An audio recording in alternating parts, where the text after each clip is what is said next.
Hello दोस्तों, आज हम सामान्य विज्ञान के कुछ मोस्ट इम्पॉर्टेंट क्वेश्चंस देखेंगे जो कि हमारे सिलेबस के अंतर्गत आते हैं। तो चलिए हम आज के पहले क्वेश्चन से शुरू करते हैं। क्वेश्चन मोस्ट इम्पॉर्टेंट दोस्तों, आपके एग्ज़ाम में लगभग इन क्वेश्चंस की आने की संभावना होगी और आपकी तैयारी भी बहुत अच्छी हो जाएगी। चलिए शुरू करते हैं। पहला क्वेश्चन, ऐतिहासिक लेखों का संरक्षण विज्ञान की किस शाखा के अंतर्गत आता है? तो किस शाखा के अंतर्गत आता है दोस्तों? तो ये है ऐतिहासिक लेखों का संरक्षण जो होता है दोस्तों, उसको एपीग्राफी कहा जाता है। एपीग्राफी कहा जाता है। चलिए नेक्स्ट क्वेश्चन देखते हैं। निम्नलिखित में से किस धातु का उपयोग वाहनों के उत्प्रेरक के रूप में नहीं किया जाता है? वाहनों के उत्प्रेरक के रूप में नहीं किया जाता है, किस धातु का उपयोग? तो यहाँ पर हमारा कौन सा आंसर सही हो जाएगा दोस्तों? यहाँ पर हम देखेंगे तो हमारा यहाँ पे आंसर हो जाएगा पोलोनियम का उपयोग नहीं किया जाता है, बल्कि प्लेटिनम, रोडियम, प्लेडियम, इसका प्रयोग वाहन के उत्प्रेरक रूप में किया जाता है, और जबकि आपका पोलोनियम जो है इसका उपयोग नहीं किया जाता है। चलिए नेक्स्ट क्वेश्चन देखते हैं।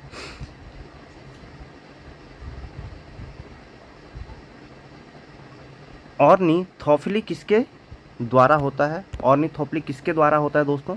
तो ऑर्निथोफिली जो है वो पक्षियों के द्वारा होता है। ऑर्निथोफिली जो है वो पक्षियों के द्वारा होता है। चलिए नेक्स्ट क्वेश्चन, जीवाश्म के अध्ययन को क्या कहते हैं? जीवाश्म के अध्ययन को क्या कहा जाता है? तो जीवाश्म के अध्ययन को हम क्या कहते हैं दोस्तों? इसको कहते हैं जीवाश्म विज्ञान। जीवाश्म विज्ञान, प्लेंटोलॉजी, प्लेंटोलॉजी कहते हैं। चलिए नेक्स्ट क्वेश्चन देखते हैं।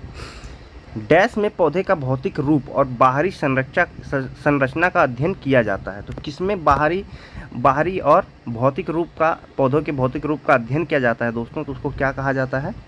तो उसको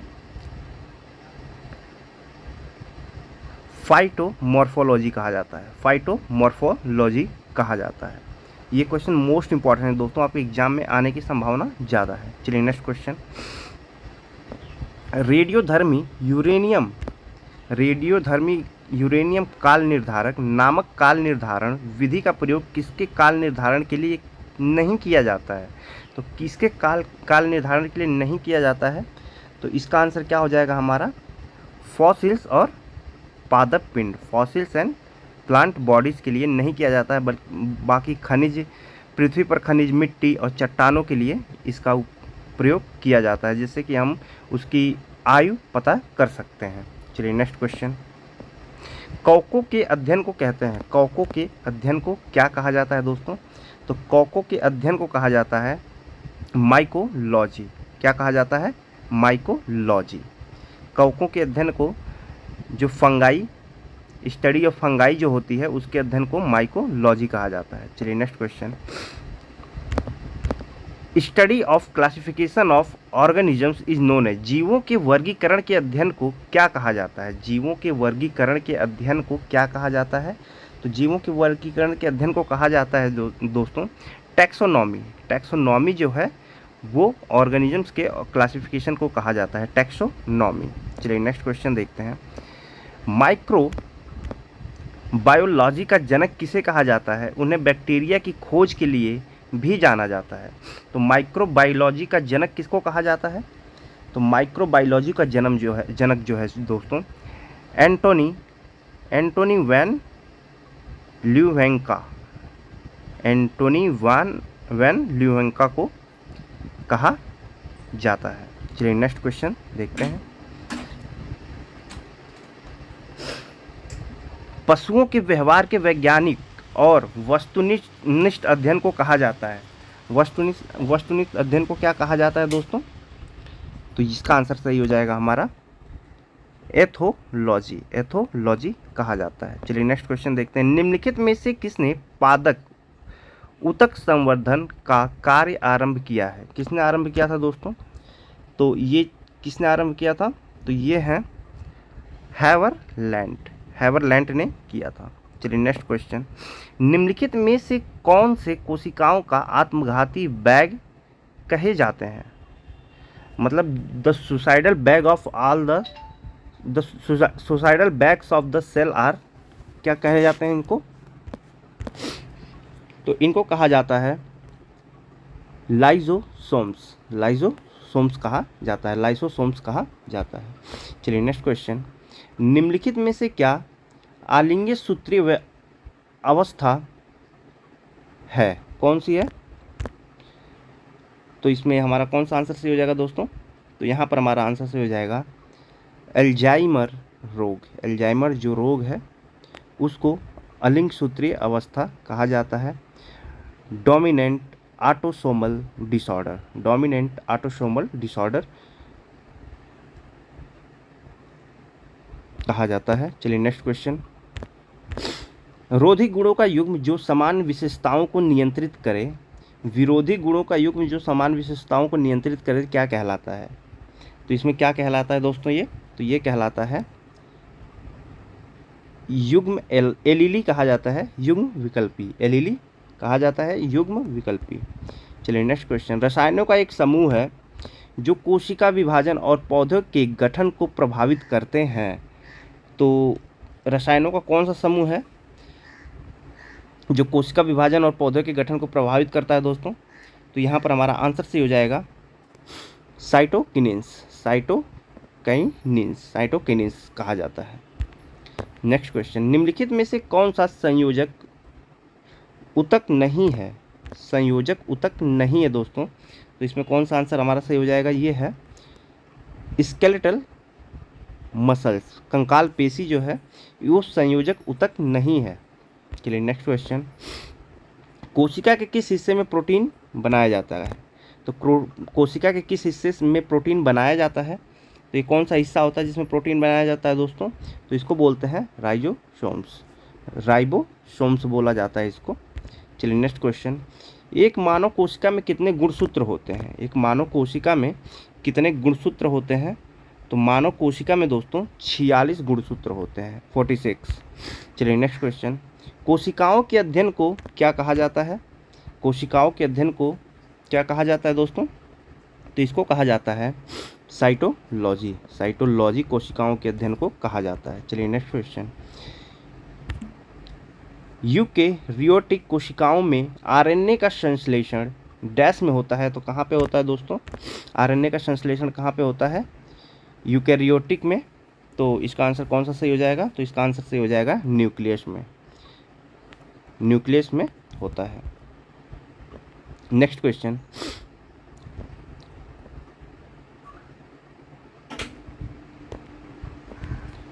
दोबारा रिपीट हो गए क्वेश्चन, तो नेक्स्ट क्वेश्चन देखेंगे हम। निम्नलिखित में से कौन सा जीव कोशिका सिद्धांत अनुरूप नहीं है? निम्नलिखित में से कौन सा जीव कोशिका सिद्धांत अनुरूप नहीं है? तो इसका आंसर कौन सा सही हो जाएगा? ये है वायरस। वायरस जो है कोशिका सिद्धांत अनुरूप नहीं है। नेक्स्ट क्वेश्चन, कोशिका सिद्धांत का प्रस्ताव देने वाले वैज्ञानिक का नाम बताइए। तो कोशिका सिद्धांत का प्रस्ताव देने वाले वैज्ञानिक कौन थे?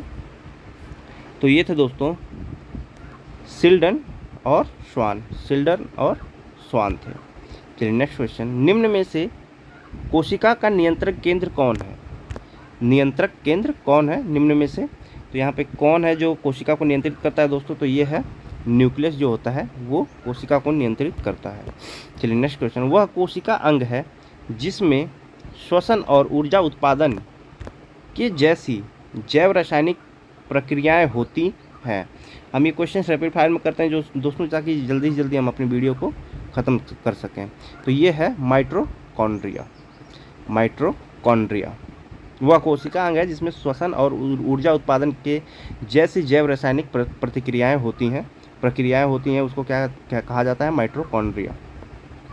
नेक्स्ट क्वेश्चन है, निम्नलिखित में से कौन सी सबसे बड़ी ज्ञात कोशिका है? सबसे बड़ी ज्ञात अभी तक कोशिका कौन सी है दोस्तों? तो ये है शुतुरमुर्ग का अंडा। शुतुरमुर्ग का अंडा जो है अभी तक का सबसे बड़ा ज्ञात कोशिका है। चलिए नेक्स्ट क्वेश्चन, कोशिका के उपापचय की क्रिया होती है। कोशिका के उपापचय की where do metabolism cell reaction take place?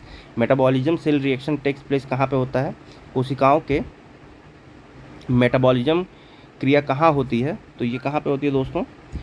तो इसका आंसर हो जाएगा माइटोकॉन्ड्रिया। माइटोकॉन्ड्रिया में जो इसकी क्रिया होती है। चलिए नेक्स्ट क्वेश्चन, अन्य सभी कोशिकाओं से संख्या में अधिक होती है डैश, यानी अन्य सभी जो डैश है अन्य सभी कोशिकाओं से संख्या में अधिक होती है, कौन सी होती है दोस्तों, संख्या में सबसे ज़्यादा अधिक होती है? तो ये है इरिथ्रोसाइट्स। इरिथ्रोसाइट्स जो है वो कोशिकाओं में सबसे अधिक संख्या होती है इनकी। यदि बाहरी घोल कोशिका द्रव्य के परासरण दाब को संतुलित करता है तो उसे डैश कहते हैं। तो इसको क्या कहा जाता है दोस्तों? तो इसको कहा जाता है आइसोटोनिक संप्राशरी। आइसोटोनिक संप्राशरी कहा जाता है। चलिए नेक्स्ट क्वेश्चन, कोशिका की संरचना उसके कार्य के अनुसार बदलती रहती है। इस प्रकार ऊतक भिन्न भिन्न होते हैं और उन्हें मोटे तौर पर डैश को छोड़कर निम्नलिखित सभी प्रकारों में वर्गीकृत किया जाता है। तो इसका आंसर कौन सा सही हो जाएगा? यह है ग्रंथिल ऊतक। ग्रंथिल ऊतक। चलिए नेक्स्ट क्वेश्चन, किस ऊतक की कोशिकाएं वसा संग्रहण के लिए विशिष्ट होती हैं? किस ऊतक की कोशिकाएं वसा संग्रहण के लिए विशिष्ट होती हैं? The cells of which tissue are specialised to store fat. मतलब फैट को कौन से टिश्यू होते हैं जो स्टोर करते हैं? तो इसका कौन सा आंसर सही हो जाएगा दोस्तों? तो इसका हमारा आंसर सही हो जाता है एडिपोज। वसा ऊतक जो होते हैं वो स्टोर करते हैं। उपकला ऊतक का कौन सा प्रकार एक चपटी कोशिकाओं के पतले स्तर से बनता है जिसके किनारे अनियमित होते हैं? तो किसके किनारे अनियमित होते हैं दोस्तों? तो यहाँ पर हमारा आंसर सही हो जाएगा सल्की स्क्वामस। कोशिका के संरचनात्मक रूपांतरण के आधार पर सरल उपकला ऊतक डैश को छोड़कर निम्नलिखित सभी प्रकारों में वर्गीकृत किया गया है। तो ये कौन सा है दोस्तों? ये है बेलनाकार। सिलेंड्रिकल। सहचर कोशिकाएं निम्नलिखित में से सिर्फ किसमें है? सहचर कोशिकाएं जो होती हैं निम्नलिखित में से किसमें होती हैं सिर्फ? तो ये कौन सा आंसर इसका सही हो जाएगा? तो इसका आंसर सही हो जाता है एंजियोस्पर्म्स जो है। चलिए नेक्स्ट क्वेश्चन, अस्थि खनिज युक्त ठोस संयोजी ऊतक है। इसका आनमय आधात्री डैश तंतु एवं कैल्शियम लवण युक्त होता है जो अस्थि को मजबूती प्रदान करता है। तो कौन सा है जो दोस्तों जो अस्थि को मजबूती प्रदान करता है? तो इसमें कौन सा आंसर हमारा सही हो जाएगा? ये है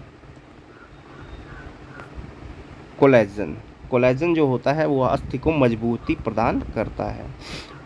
बहुगुणिता किसमें परिवर्तन होने पर होती है? बहुगुणिता किसमें परिवर्तन होने पर होती है दोस्तों? तो यहाँ पर हमारा आंसर सही हो जाता है क्रोमोसोम की संख्या पर। चलिए नेक्स्ट क्वेश्चन, मैग्नीशियम निम्नलिखित में से किसका घटक धातु है? मैग्नीशियम जो है निम्नलिखित में से किसका घटक धातु है दोस्तों? तो मैग्नीशियम जो होता है वो है क्लोरोफिल मॉलिक्यूल। नेक्स्ट क्वेश्चन है, पोषवाही परिवहन के संबंध में निम्नलिखित में से कौन सा कथन सही है? तो इसमें से कौन सा कथन सही है दोस्तों? तो हमारे पास 4 ऑप्शन दिए हुए हैं, तो देखते हैं इसमें से कौन सा कथन जो है वो सही है। तो इसमें हमारा sugar is transported in phloem as non reducing sugar. Phloem में अतनुकारी शर्करा के रूप में शर्करा का परिवहन होता है। ये जो है कथन सही है। चलिए नेक्स्ट क्वेश्चन, पौधों में जाइलम की उपस्थिति से निम्नलिखित में से क्या होता है? तो पौधों में क्या होता है जाइलम की उपस्थिति होती है तो इसका आंसर हो जाएगा दोस्तों जल का वहन, ट्रांसपोर्ट ऑफ वाटर। जाइलम की वजह से पौधे जल का वहन करते हैं। चलिए नेक्स्ट क्वेश्चन, एक डैश एक लंबा इंटरनोड है जो निचला हिस्सा या संपूर्ण डंठल बनता है। तो इसका कौन सा आंसर सही हो जाएगा दोस्तों? तो इसका आंसर सही हो जाता है तना। फलों और सब्जियों में स्थित कैरोटीन उन्हें कौन सा रंग प्रदान करता है? कैरोटीन जो है दोस्तों पौधों में कौन सा रंग प्रदान करता है उन्हें? तो ये हो जाता है नारंगी। नारंगी जो रंग है वो फलों और सब्जियों में कैरोटीन की वजह से होता है। चलिए नेक्स्ट क्वेश्चन, निम्नलिखित में से किसे आत्महत्या करने वाली कोशिकाओं का बैग कहा जाता है? तो अभी हमने देखा था, तो कौन सी कोशिकाएं होती हैं जो आत्महत्या कर लेती हैं? तो इसका आंसर कौन सा हो जाएगा? लाइजोसोम्स। लाइजोसोम्स होती हैं। चलिए नेक्स्ट क्वेश्चन, वनस्पति कोशिका भित्ति इससे बनी होती है। Plant cell wall is made of, जो पौधों का सेल वॉल होता है वो किस चीज़ से बना होता है दोस्तों? तो वो बना होता है सेल्यूलोज से।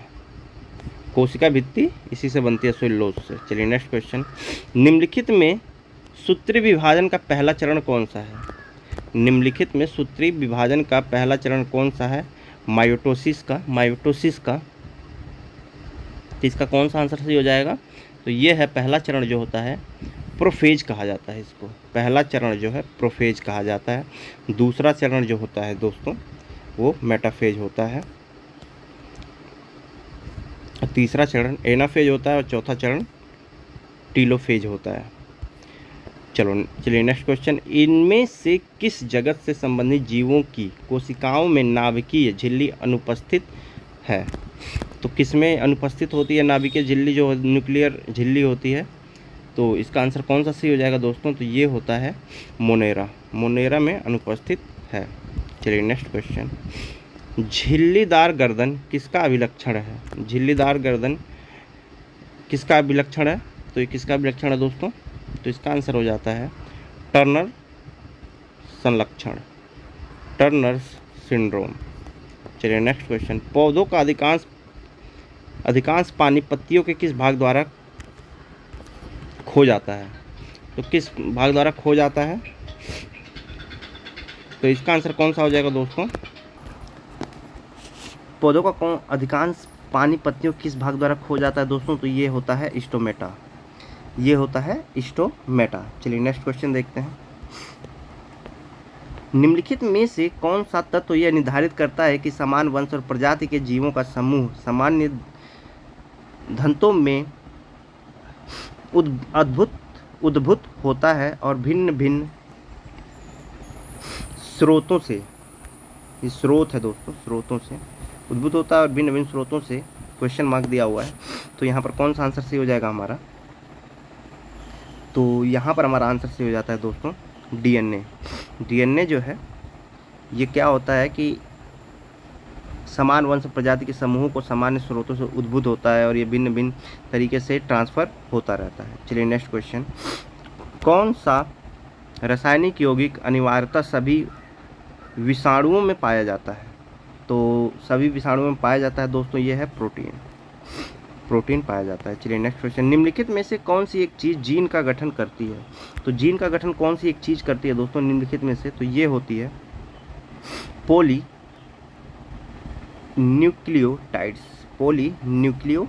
जो होती हैं वो जीन का गठन करती हैं। नेक्स्ट लास्ट क्वेश्चन है दोस्तों आज का, आनुवांशिकता की बुनियादी इकाई क्या है? आनुवांशिकता की जो बुनियादी इकाई होती है क्या होती है दोस्तों? वो जीन होती है, जीन। तो ये कुछ मोस्ट इंपॉर्टेंट 50 क्वेश्चन थे दोस्तों। अब नेक्स्ट वीडियो में और भी हम इंपॉर्टेंट क्वेश्चन के साथ आएंगे और अपनी तैयारी आप जारी रखिए, जिससे कि आप थ्योरी भी पढ़ते रहिए और प्रैक्टिस सेट भी करते रहिए, जिससे आपकी तैयारी अच्छी होती रहे। और चैनल को लाइक और सब्सक्राइब जरूर कर दीजिएगा। चलिए मिलते हैं नेक्स्ट वीडियो में, तब तक के लिए धन्यवाद।